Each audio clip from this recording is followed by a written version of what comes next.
Hey, Shady here. This is more of a sloppy rant video than anything. It's just something that annoyed me, and I felt like talking about.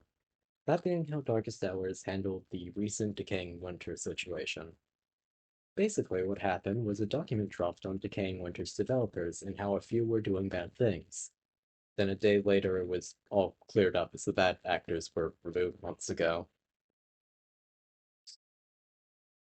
Yeah, Uh, nice to see that false allegations are actually being disproven in a timely manner, with everything turning out fine. Except for one thing, that being on the same day that this document dropped, Darkest Hours, who were gonna have a crossover with Decaying Winter, immediately condemned and scratched the Decaying Winter crossover.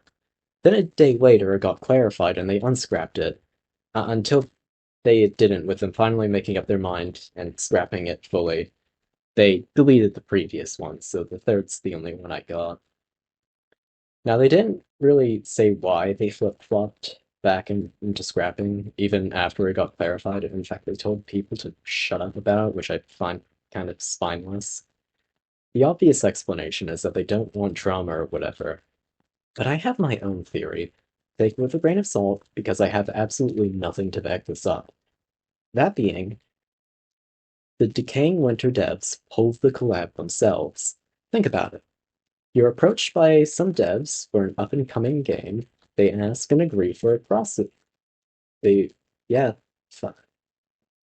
Then one day, they, no.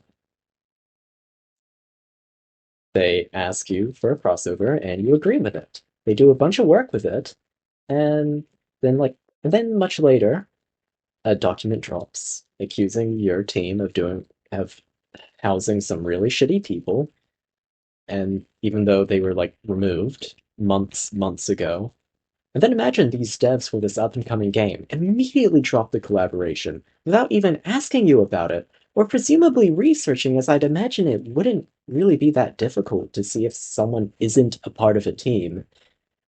Like, gonna be real, I'd be kind of pissed that they jumped the gun like that, especially after another situation of people jumping the gun. Like, I'm gonna be honest, I pull out because of how horribly they handled it.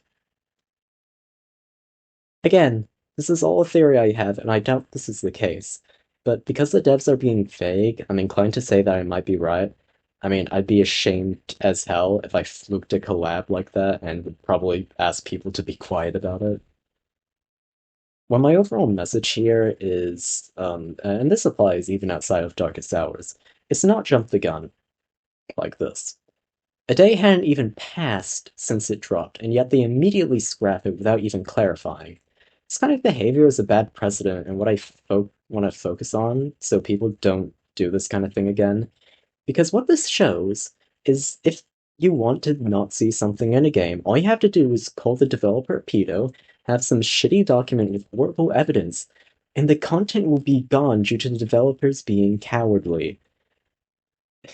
Also, before anyone comments this, I am aware that there are scrapped Darkest Hours killers from pressure, but honestly, seeing the amount of baggage associated with that, I can understand why they don't want to do that, at least for now. But yeah, that's it. See ya.